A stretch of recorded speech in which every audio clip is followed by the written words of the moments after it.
noche en Minuto Uno, en un día realmente de preocupación, porque el gobierno ha comenzado el ajuste en el gasto social, ha comenzado el duro ajuste en lo que más puede sentir una familia de escasos recursos, que son las asignaciones familiares, que siempre representan un salario extra. También para la clase media, otro golpe, porque el gobierno limita para el impuesto a las ganancias las deducciones por hijos y subirá el impuesto para algunas familias. ¿Cómo va a repercutir esto? Está esta noche el diputado nacional Leopoldo Moró. Leopoldo, ¿qué significa esto que el gobierno ahora va por las asignaciones familiares? Por las asignaciones familiares y otras cuestiones que acaban de ustedes de enumerar. Esto significa que se ha puesto en marcha en la Argentina la masacre social. ¿Así? Así, sencillamente. Ha empezado un proceso que va a tener punto de apoyo particularmente en el sistema de la seguridad social, que empieza por esto, va a seguir por un intento de cambiar nuevamente la fórmula de movilidad para la actualización de los saberes de los jubilados, cosa que nosotros le anunciamos en diciembre que iba a ocurrir, y va a culminar con la liquidación del Fondo de Garantía de Sustentabilidad de ANSES. Todo ese camino es la masacre social. Duro. Ahora enseguidita lo vamos a ampliar con Leopoldo Moró, pero también está Miguel Fernández Pastor, que hace 15 días en este programa, como viene anticipando, dijo, vienen también por las asignaciones familiares, Miguel, y además hoy fue prácticamente un saqueo al ANSES, ¿no? Sí, viste, uno cree a veces que ha visto todo, pero siempre queda algo para sorprendernos de este gobierno, de lo que no se atrevió a hacer ni Martínez de Oz, ni Videla, ni Menem, ni Cavallo. Lo hizo este gobierno. Le descontó los coeficientes zonales a las zonas más pobres de la República Argentina. Bueno, enseguida te vas a enterar esto, ¿eh? El gobierno empieza en el sector que más debería proteger frente a la crisis, sin embargo, va con el ajuste también hacia el sistema social, hacia el gasto social. En un día donde fue otro golpe para el bolsillo, porque se anunciaron aumentos para trenes y colectivos, lo que va a impactar esto también en la inflación de agosto. Realmente un agosto recargado nuevamente. Fernando, ¿en qué promedio van estos aumentos? Agosto, septiembre y octubre, porque los 3 meses vamos a tener aumento.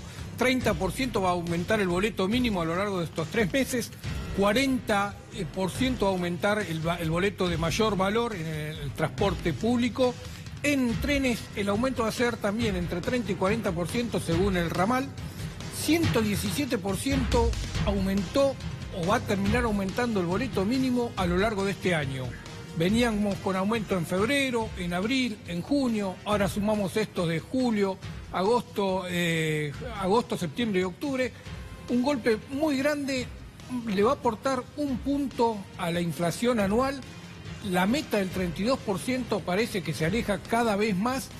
Y esto en un contexto donde el ministro de Transporte, Guillermo Dietri, Gato, dijo hoy, si hubiese otra alternativa con el presidente, no tengan duda de que la hubiésemos elegido. Siguen pensando de que no hay alternativa, siguen pensando que este es lo único que se puede hacer, bajarle los salarios a los trabajadores, bajarle las asignaciones sociales, bajarle las asignaciones familiares, subir el transporte, subir los precios. Siguen pensando que es el único camino que hay. Bueno, y además hoy hubo novedades, lo venimos siguiendo aquí desde hace tiempo, el tema Flybondi, esta Laucos que viene con muchas denuncias. Darío, hoy se sumaron nuevas denuncias, ¿no? Sí, se presentó un grupo de vecinos que tiene una página y una ONG, porque ya se han cansado de todo lo que le dijeron a la justicia para que se suspendan los vuelos y se cierre el aeropuerto del Palomar. Entre otras cosas, dicen que hay despegues abortados, cortes de luz, aterrizajes fallidos, vuelos cancelados y además, si llueve, los aviones no llegan. Y además de todo eso, a 600 metros del lugar hay un jardín de infantes. Y tienen miedo, y lo dicen así, Gustavo, es textual, que hagan algo antes que se caiga un avión y mueran centenares de personas. Esto está firmado en un escrito que ingresó hoy a la Fiscalía del doctor Jorge Dilelo, que está analizando una nueva presentación para la semana que viene para pedir, como ya había pedido, la suspensión de los vuelos, pero Claudio Bonadío, que allí sí tuvo tiempo, se declaró incompetente y remitió el expediente a la zona del Palomar. Ve que Bonadío tiene tiempo para algunas cosas y para otras no. Bueno, esto es muy grave, ¿no? Lo que se está denunciando. Es muy grave, estamos hablando de seguridad aérea. Esto es lo que vienen denunciando desde el gremio de los pilotos desde hace tiempo. El propio Pablo Viró lo puso en lo que vos comentás recién, en estos términos, ¿no? Que no se está cuidando la seguridad de muchos pasajeros. Hace tiempo hicimos una nota, cuando esto recién comenzaba, en Radio 10, en Secreto de Sumario, me paso el chivo, si me permites. Mañana a las 7 de la mañana. Exactamente.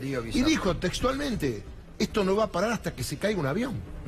Porque el tema de low cost tiene que ver con otras cuestiones, no con la seguridad, tiene que ver con que pagás un poco más, que no te llevan la valija, que va más apretado, pagás el refrigerio, y sabés que hay un informe que dice que en algunos lugares del mundo están cobrando por ir al baño. Esto es el low cost. Pero la seguridad tiene que estar impecable, como está en otros países del mundo. Así es. Bueno, desde el miércoles este programa viene produciendo impacto porque se ha reactualizado el tema de Santiago Maldonado, de su desaparición forzada, su posterior hallazgo de su cuerpo ahogado. Pero el miércoles hubo aquí un testimonio revelador por parte del abogado del músico chileno Nicasio Luna, quien respondió 49 preguntas ante la justicia argentina, donde señala que los gendarmes no solamente perseguían a Santiago Maldonado y a él, sino que los apuntaban con armas. Y en su caso particular dice, me tenían apuntado, no sé si no salió el disparo o si no me quisieron, poniendo nuevamente el eje en lo que significó esa represión ilegal de la gendarmería que termina después con la muerte de Santiago Maldonado. Anoche hablábamos en este programa también con el licenciado en criminalística, el licenciado Enrique Pruger, quien hizo él un análisis de la autopsia del cuerpo de Santiago Maldonado, y esto nos decía, un resumen.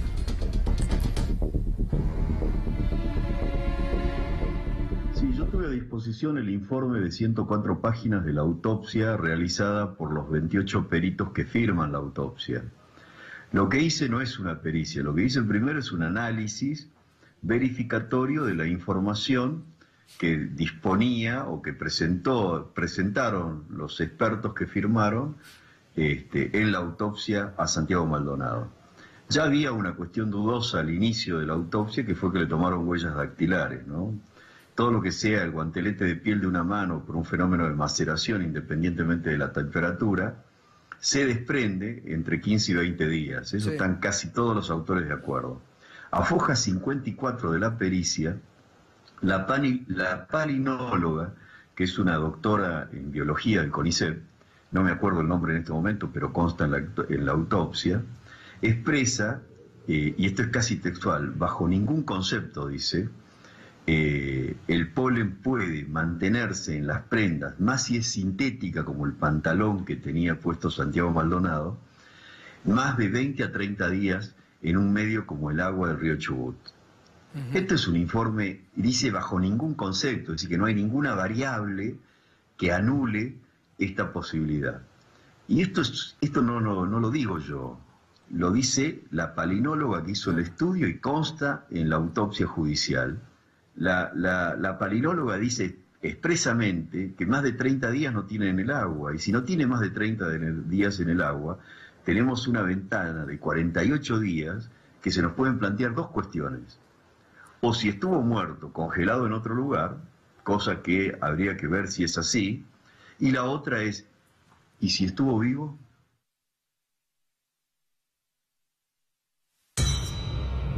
No. Estamos en comunicación ahora, nos vamos al sur con Sebastián Premisi, él es periodista, él fue uno de los primeros también en seguir, tuvimos varias veces el testimonio, el caso Santiago Maldonado, está a punto de sacar, se ha sacado un libro con muchas cuestiones que no se conocen y que lo titula Santiago Maldonado, un crimen de Estado. Sebastián, buenas noches, ¿cómo estás? Buenas noches, Gato, ¿cómo andás? ¿Por qué afirmás en la tapa ya de tu libro, así muy fuerte, un crimen de Estado? Porque hubo una planificación previa para reprimir dentro de la Pulov. Lo que fue la represión ilegal fue una construcción. Desde el día 31 de julio sabíamos que Nocetti había estado en Bariloche y desde ahí salieron las órdenes para reprimir ese 1 de agosto. Ellos liberaron la ruta a las 3 de la mañana y así todo estuvieron esperando un momento de choque con los integrantes de la Pulov para poder reprimir. Yo lo que hice fue rastrear en el expediente y rastrear en los archivos de inteligencia de Gendarmería, que fueron también anexados a la causa de desaparición forzada, cómo la propia Gendarmería reconoce que a las 11 de la mañana de ese 1 de agosto la ruta estaba totalmente liberada, y ellos generaron un hecho que fue seguir un auto que había salido de la Pulov, y en el momento en que sale ese auto empieza un seguimiento de la Gendarmería adrede a ese auto, y ahí es cuando se produce el primer choque con la comunidad y empieza la represión. A partir de ahí empieza un avance que tiene dos momentos, hasta entre las 11 y 20 de la mañana de ese 1 de agosto hasta las 11 y 32, 12 minutos, donde la Gendarmería empezó a disparar dentro del territorio, ingresó al territorio y hay imágenes de gendarmes dentro de la Pulov reprimiendo cuando no había nadie en la ruta, hasta que empieza la corrida fatal de Santiago Maldonado, Lucas Pilquimán, también Nicasio Luna Arriata, hacia el río Chubut. Bueno, ahí esta semana nosotros estuvimos conversando justamente con el abogado de Nicasio Luna, donde Nicasio Luna ratifica, reitera nuevamente esta persecución de la que vos das cuenta. Dice, nos apuntaron en un momento, el arma o no quisieron dispararnos o no salió. Sobre ese hecho, la justicia, los gendarmes que estuvieron a la vera del río, y Nicasio Luna ratifica que Santiago Maldonado fue aprehendido por los gendarmes. ¿La justicia avanzó sobre esos gendarmes? No, se tomaron muy pocas declaraciones testimoniales, pero yo en el libro reconstruyo que con la información que ya está volcada de las testimoniales, más las investigaciones internas de Patricia Bullrich, se puede hacer una reconstrucción de qué fue lo que pasó en el río Chubut. De hecho, yo hago esa reconstrucción y hay al menos 13 gendarmes que bajaron al río. Varios de ellos, al menos 3, tenían escopetas. Hay 3 testimoniales de mapuches, Lucas Pilquimán, Matías Santana y ahora el Nicasio Luna Arriata, que hablan de disparos de 9 milímetros. Yo no sé si vos te acordás, pero en uno de los rastrillajes, el 16 de agosto, se encontraron balas 9 milímetros. Claro, sí. ¿Qué fue lo que hizo Tranto ese día? Expresa orden de no recoger esas vainas hervidas. En ese rastrillaje estaba Gonzalo Cané, que es el gran prestidigitador de toda esta causa, es el que le marcó el guión al juez Otranto, fue el gran interventor de Patricia Bullrich en todo el expediente. Otranto dio la orden de no levantar esas vainas. ¿Por qué? Bueno, ese mismo día, ese 16 de agosto, Bullrich instalaba desde el Senado la idea de que Santiago Maldonado era un terrorista de la RAM. Es decir, si encontraban balas 9 milímetros a la vera del río, se les caía la estrategia de vincularlo a Santiago Maldonado con la RAM. Eso es parte del montaje o del encubrimiento esbozado por el gobierno nacional hacia los gendarmes. Pero déjame decirte algo, está muy bien identificado quién es el gendarme, por lo menos yo pude identificar quién es el gendarme que le apunta a Nicasio, estaba dentro de un grupo, es el que gritó en un momento. ¿Quién es el gendarme?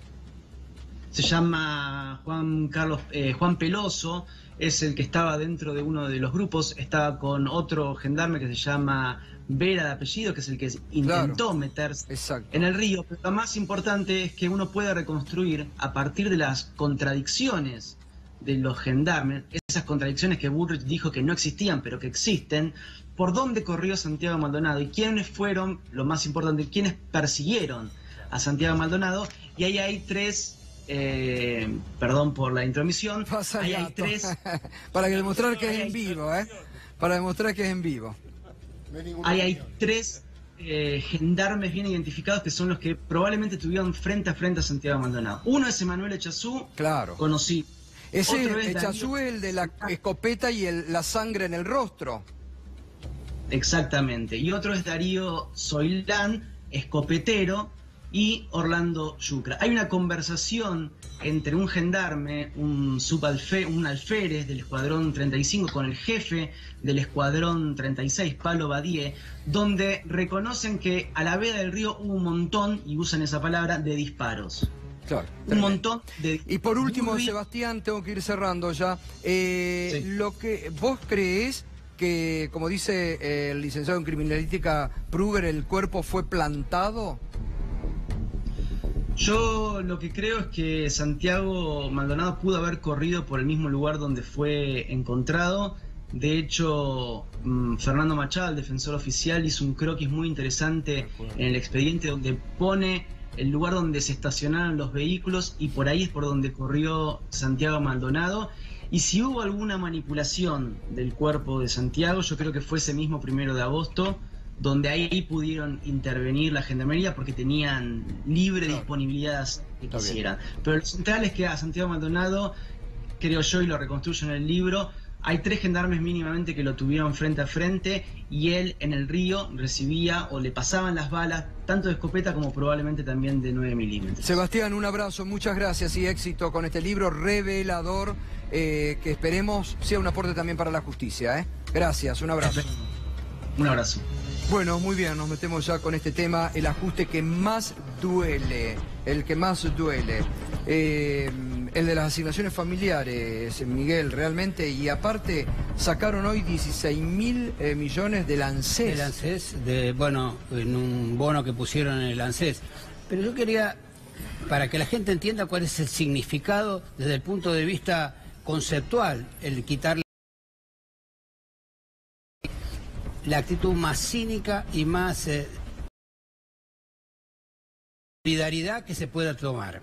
Para que la gente tome noción, ¿dónde se pagaban esas asignaciones familiares? ¿Dónde? En Tierra del Fuego, Santa Cruz, Chubut, Río Negro, Neuquén, Mendoza, me falta una, Salta en Orán, Jujuy y Formosa. Es decir, zonas pobres de la Argentina. Pero fíjate qué curioso con esto que vos estabas diciendo. Son todas zonas pobladas por pueblos originarios. Porque uno de los grandes beneficiarios de ese tipo de asignaciones familiares son las personas que se dedican a levantar la cosecha. Claro. Justamente, muchos pueblos originarios se dedican justamente a eso, que vienen bajando del norte recogiendo la cosecha.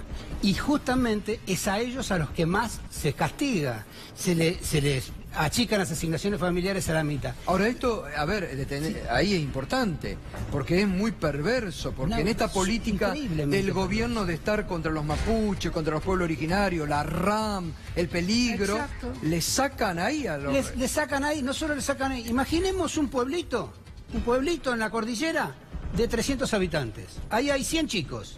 De esos 100 chicos, le dividí las asignaciones familiares a la mitad.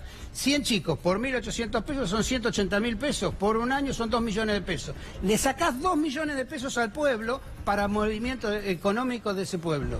¿Qué le pasa a ese pueblo? Se muere. Se muere. Ese pueblo muere. Pero además, aquella persona que produce, y eso es lo que a mí me aterra, porque se gobierna efectivamente desde un Excel, desde la capital federal. No conocen la realidad cultural de esos lugares. Orán, con lo castigado que ha sido Orán. Hay comunidades indígenas en Orán que todos los días se denuncia a los chicos mueren malnutridos, de hambre. Y les quitan las asignaciones familiares.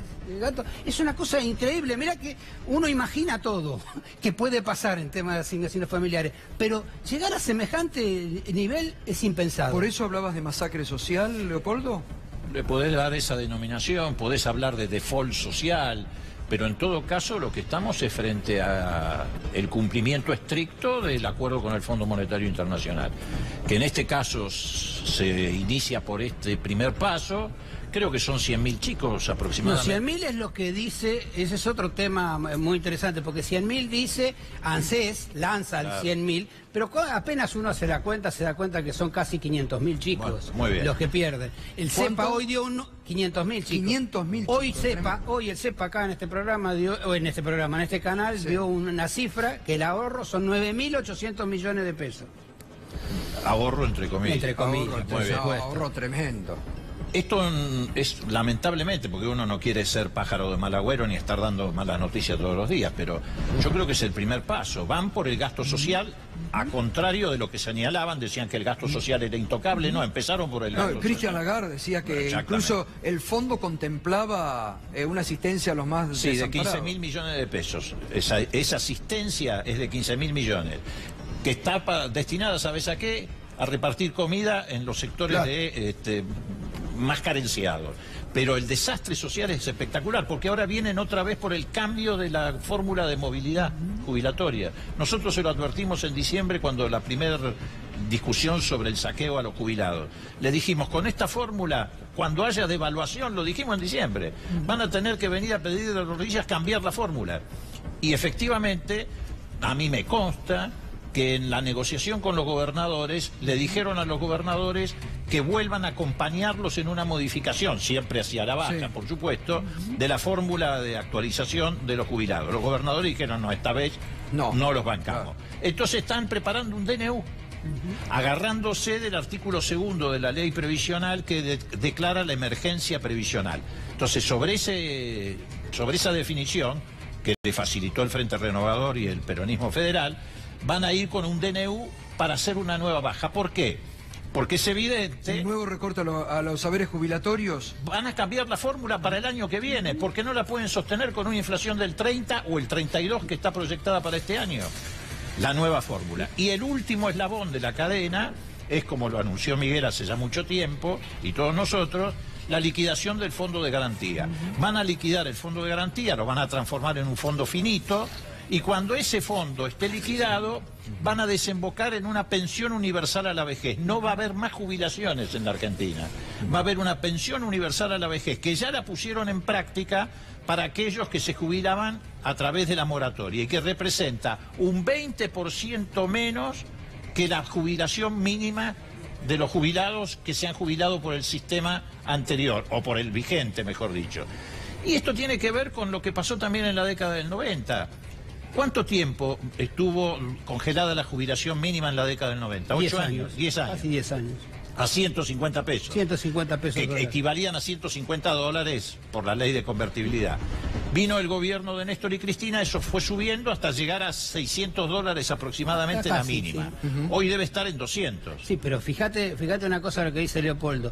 Los 150 pesos dólares del 2000, 2001 y casi 2002 significarían hoy el 50% del haber mínimo jubilatorio de lo que cobra un jubilado. Claro.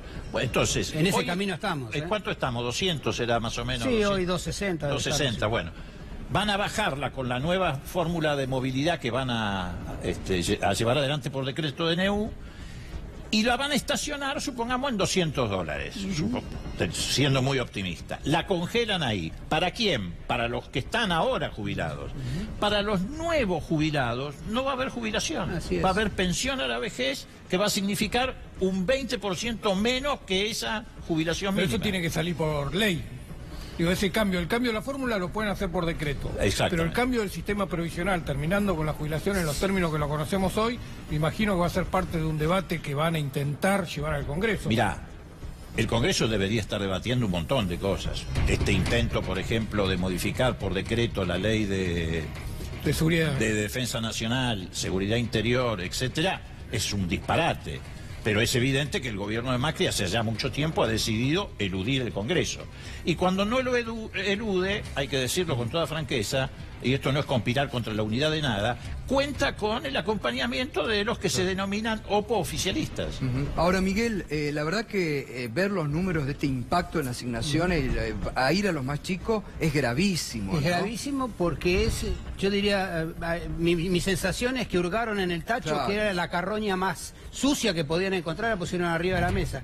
Pero no es inocente, porque vienen atrás de esto con el mismo intento, pero en las jubilaciones. Eso sí es un número que es enormemente trascendente, que también lo dijimos acá, se viene discutiendo, y lo más probable es que, terminado esto, si esto pasa, pareciera ser que la reacción fue muy fuerte, pero si esto pasa, vienen por los coeficientes zonales de los jubilados, que va a ser el doble o el triple en plata, pero también el doble o el triple en sufrimiento. Porque te podés imaginar que con las tarifas que se pagan en el sur, el nivel de que se necesita el gas o el nivel que se necesitan otras cuestiones, y el costo normal de lo que significa en esos lugares, directamente es una manera de lograr la inanición virtual de los jubilados. Ahora, como dice Miguel, la reacción ha sido hoy muy fuerte. Pero ya... es que, a ver, miren un minuto, sí. miren un minuto. Sí. ¿Cómo será esa reacción para que un senador ultraoficialista como el senador por Santa Cruz, Eduardo Costa, acaba de subir a su Facebook esta declaración, ¿no? En Twitter está esto, pues también en Facebook. Una decisión errada, dice Eduardo Costa, senador de Cambiemos. Rechazamos la reciente medida decretada por algunos sectores del gobierno nacional que afecta a las asignaciones de todas las familias santacruceñas. Esta decisión injusta e inconsulta, ahí va justamente al Facebook, dice: esta decisión injusta e inconsulta que han tomado estos sectores impacta negativamente en muchísimos trabajadores patagónicos y no toma en cuenta cómo viven los vecinos de Santa Cruz ni la realidad de la provincia. Algunas personas en Buenos Aires no entienden que la política no son ceros y unos, sino tomar decisiones que afectan a personas de carne y hueso que necesitan de nuestra ayuda luego de décadas de abandono. Bueno, acá le mete la política. No podemos permitir, dice este senador oficialista, que el ajuste sea realizado sobre los sectores más vulnerables y sin contemplar las desigualdades provinciales de nuestro país. Por eso pedimos al Gobierno Nacional que revise y deje sin efecto lo resuelto. El ajuste lo debe hacer la política, no la gente.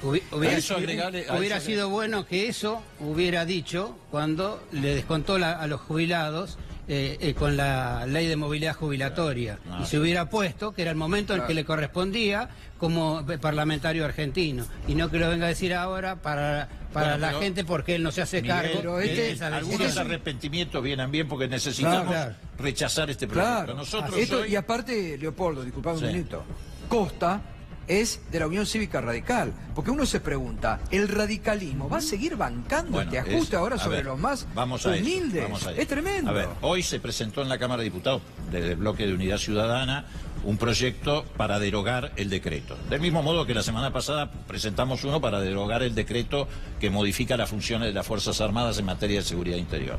Nosotros necesitamos números para que eso sea aprobado, para que sea respaldado.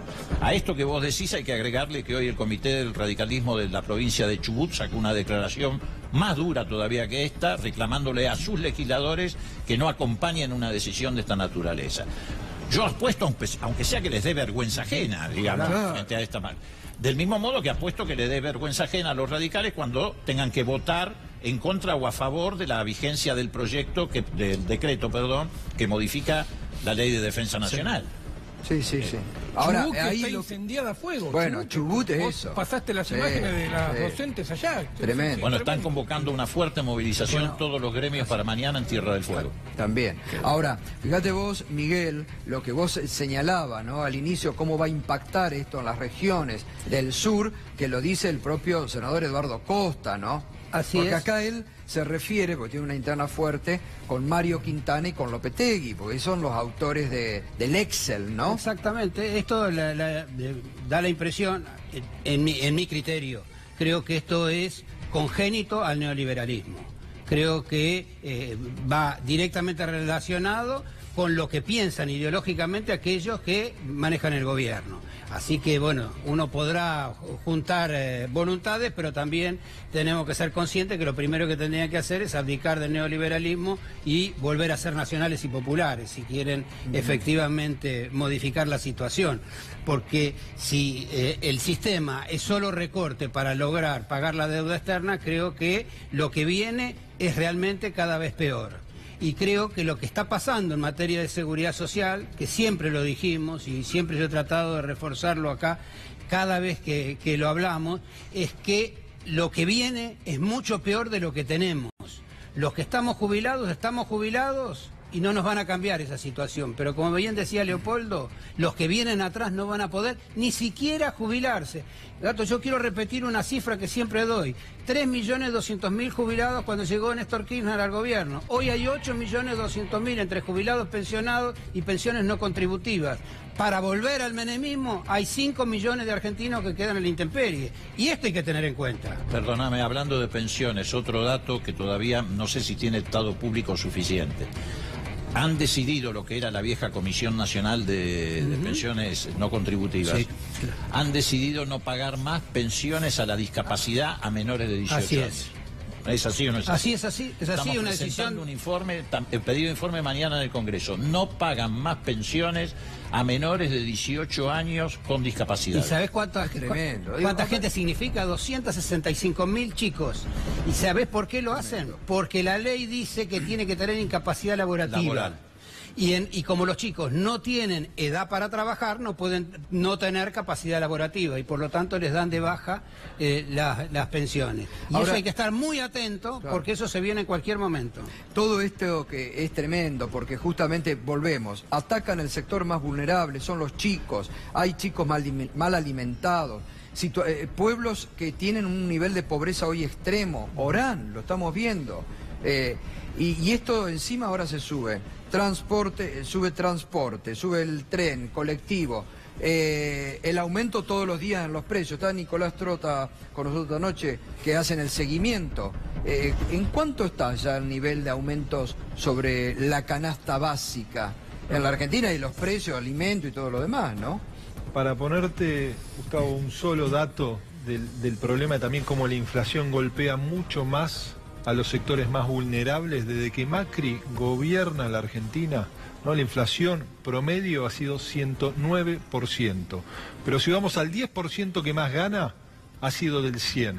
Vamos al 10% que menos gana, la inflación le ha impactado por la canasta 127%. O sea, hay 27% de puntos de distancia entre uno y otro. Entonces, es ahí donde a uno le cuesta comprender que si las políticas económicas nos trajeron este presente, profundizando esas políticas podamos obtener un resultado distinto, que no es profundizar la realidad de desigualdad, de crecimiento de la pobreza, de flexibilización del trabajo que uno empieza a ver hoy en la realidad, porque lo que crece, ¿no?, es el monotributista, lo que se destruye, ¿no?, que nosotros también medimos, es el empleo industrial, ¿no? Un dato que nos debe preocupar a todos los argentinos. 80.000 puestos de trabajo perdidos. 2.500 puestos de trabajo en el sector industrial por mes. Por mes. Por mes. Entonces, ahí es donde vemos, ¿no?, que si la crisis no es tan profunda hoy en la Argentina, es porque veníamos de una realidad que todavía permite sostener en algunos casos la propia solidaridad entre nuestras familias, ¿no? Porque los indicadores son muy duros, ¿no? Y vemos, que creo que se planteaba acá, la falta de sensibilidad o de vínculo con la sociedad al momento de tomar medidas. Pero además, Nicolás, marcás muy bien, si la crisis no es más profunda, porque también había todo un sistema social de asignaciones familiares, de doble planes, beneficio por casa, de doble beneficio por casa. El doble beneficio por casa que hoy saca la AFIP. Exactamente. Es decir, otro golpe, porque ese es un golpe a la clase media. O sea que me parece extraordinario el dato que da Nicolás Trota, porque eso sí, porque las jubilaciones en Argentina aumentaron el 88% en el mismo periodo. Quiere decir que hay casi una pérdida del 50 puntos entre una punta y la otra, o 40 y pico de puntos, va. Y el hecho de que tenemos un gobierno, Gustavo, que al momento de tomar decisiones es coherente, ¿no? No hay ninguna que haya salido para los sectores populares o los sectores medios, ¿no? Vemos las tarifas, vemos lo que ha sido, ¿no? Porque uno se puede equivocar una vez. Ahora, equivocarse 3 veces en la proyección de inflación, en las metas de inflación. El primer año hablaban de 25, fue del 41%. El segundo año hablaban de 17, no, fue de el 25,3. No, este tercer año su proyección era el 10. El 10. La llevaron al 15. ¿Cuánto tenemos en los primeros 6 meses del año? 16,1%, o sea, se superó la meta anual. Eso, ¿cuál fue el resultado? ¿No? Las paritarias condicionadas por el gobierno, porque la otra cara de la inflación que debemos analizar es la pérdida de capacidad de compra del salario. El mes de junio fue el segundo peor mes del gobierno, 9,1%. Julio va a ser récord de caída de capacidad de compra del salario si lo comparamos con noviembre del 2015. Y eso, la otra cara obviamente, es una sociedad más pobre, con menos dinero en el bolsillo, y también el hecho que eso repercute en la economía en general, que vemos que todos los meses cae el consumo, ¿no? Y tenemos una economía que depende profundamente del mercado interno. Y esta quita de asignaciones va a tener más chicos pobres en la Argentina. Sí, muchísimos más chicos pobres en la Argentina, y además de muchísimos chicos más pobres que van a vivir en pueblos que van a perder sentido económico. Digo, un tema que no lo hemos tocado acá, pero por ejemplo, cuando en las cosechas en el sur, en Chubut, con las nueces y este tipo de cosas, que son muy pequeños productores y que por ahí necesitan 1 o 2 trabajadores por 1 o 2 días, ellos también se van a ver perjudicados al no ser rentable para el trabajador ir a trabajar porque tiene el doble de asignaciones familiares, va a necesitar o que le paguen un mejor salario o alguna alternativa, y por lo tanto ese pequeño productor va a ver encarecidos sus costos en una forma realmente que le va a poner en peligro su propia fuente de trabajo. Es decir, pierde el pequeño trabajador, pierde el trabajador en sí mismo y pierde la sociedad en su conjunto. Ahora, Leopoldo, uno se pregunta hasta dónde llega la perversidad de este gobierno de atacar lo que más duele, que puede ser a un chico, una familia, el alimento. Mira, la perversidad es infinita, porque acá se ha dicho bien, este es un proyecto económico neoliberal, ajustista, pero no es solamente eso. Muchas veces en nuestro propio espacio hay una discusión. Si se trata solamente de eso y están logrando sus metas. Es cierto, son neoliberales, son ajustistas. Hay otros que dicen, no, vinieron a robar. También es cierto.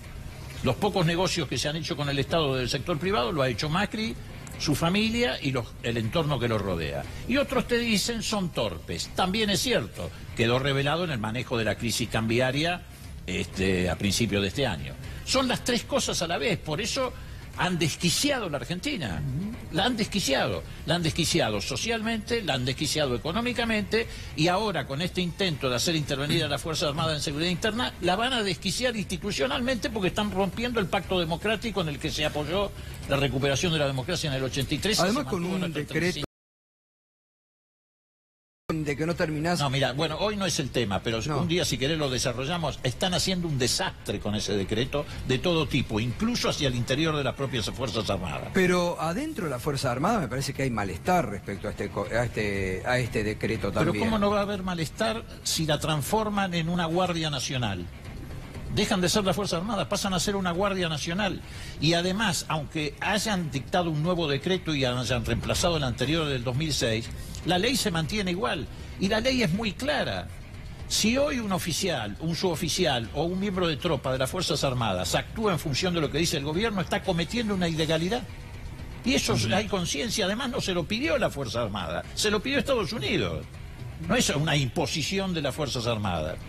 Acá hay toda una planificación en este sentido. Transformar a las Fuerzas Armadas en una Guardia Nacional, darle jerarquía desde el punto de vista salarial, desde el punto de vista de la tecnología y desde el punto de vista del armamento a Gendarmería y Prefectura, traer esos efectivos a las grandes ciudades para contener el conflicto social. Total, y enseguida ya están acá con nosotros los trabajadores que hoy fueron despedidos, Mira, que van siendo despedidos en Zárate, también un sector que tendría que ser ampliamente favorecedor de la energía nuclear, donde el gobierno vuelve a atacar, ajusta también ahí 250 despedidos. La comunidad de Zárate, estaba viendo recién a través de su intendente, Osvaldo Cafaro, se han declarado en estado de alerta, porque es un nuevo golpe a toda esa zona, ¿no? Son 250, ya enseguida van a estar acá con nosotros, y los pueden ir haciendo pasar, así ya están también con nosotros. Sí, Leopoldo. Bueno, la cámara no lo va a pescar, vos sí.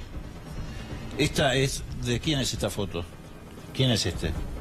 Raúl Alfonsín. Bueno, ¿qué dice abajo? La ley, léelo vos. La Ley de Defensa Nacional evitará para siempre que las Fuerzas Armadas se involucren en la seguridad interior. Raúl Alfonsín. Eso fue en 1988 cuando se promulgó la ley. También lo digo para algunos radicales que dicen, no, esto no altera la ley que sancionó Alfonsín, Jaunarena, por ejemplo. Esto es un dislate lo que están haciendo. Por eso te digo que hay crisis y desquicio social, económico, y ahora va a haber desquicio institucional. Ahora, la verdad, el radicalismo ya ha arriado todas las banderas de Raúl Alfonsín, los que están con el gobierno al menos, ¿no? A ver, yo no quiero tener una visión pesimista desde el punto de vista institucional, por eso insisto, yo creo que así como logramos en diciembre casi voltear la reforma previsional, nos faltaron 10 votos, y la movilización popular articulada con la acción política parlamentaria lo puso al gobierno en una situación muy compleja, así como votamos finalmente también la ley contra el tarifazo, y el presidente tuvo que apelar al extremo del veto. Yo creo que le vamos a voltear estos dos decretos, el decreto que cambia las funciones de las Fuerzas Armadas y este otro referido al tema de la modificación del régimen de asignación familiar. Nicolás, ¿y en qué nivel de inflación? Porque el gobierno dice va a bajar la inflación. Ahora, los precios siguen aumentando. Hoy tenés un nuevo golpe al bolsillo con la suba del transporte, que es un elemento también importantísimo para estas familias que ahora van a tener menos asignaciones familiares, les van a descontar más. ¿En qué nivel van a mantener? La proyección que hemos llevado adelante a partir del propio proceso de evaluación y el comportamiento de los precios, esperamos unos próximos 2 meses de una inflación muy alta, ¿no? Y una inflación anual que va a superar el 32-33%, ¿no? Y eso termina repercutiendo, ¿no?, en la propia, como marcábamos hoy, la capacidad de compra del salario. Y el otro elemento, ¿no?, la gran preocupación del desempleo que crece, ¿no? Si nosotros analizamos que en 25 de los 26 sectores de la industria se ha destruido empleo, y que un sector que estaba creando empleo era el sector de la construcción, al que también le pusieron el freno de mano a partir de la obra pública. Entonces, cuando muchos plantean el ajuste que se viene de la inversión y del gasto, ¿no?, lo observamos en cada una de las medidas de gobierno que se están tomando, ¿no? Y es donde uno empieza a observar cómo se acelera la descomposición social y cómo también uno debe generar de cara a la sociedad un marco de esperanza, ¿no? ¿Cuál puede ser la esperanza? Digo que dentro de un año se va a iniciar un proceso electoral en agosto próximo, ¿no?, que hay una oposición que empieza a articularse, empieza a dialogar, no solo para frenar ciertas políticas, sino también para empezar a construir consensos, y la necesidad también de un involucramiento de las organizaciones de trabajadores y también del sector empresario, que debe marcarle al gobierno la necesidad que cambie sus políticas económicas, porque la destrucción está llegando a todos los sectores sociales. Hacemos una breve pausa, enseguida continuamos con este tema, es el tema del día. Seguramente mañana no va a ser tapa, porque también lo van a ocultar, pero es lo peor del ajuste que está poniendo en marcha el gobierno sobre el gasto social. Habían prometido que no lo iban a tocar, ya empezaron hoy a ajustar también sobre el gasto social. Y van a estar aquí parte de los trabajadores de Atucha en defensa de sus fuentes laborales. Cuando empezábamos el programa veíamos Ensenada movilizada esta noche para defender Astilleros Río Santiago. El gobierno ajusta también sobre empresas que deberían ser orgullo nacional o generadoras de divisas. Enseguida, los trabajadores de Atucha.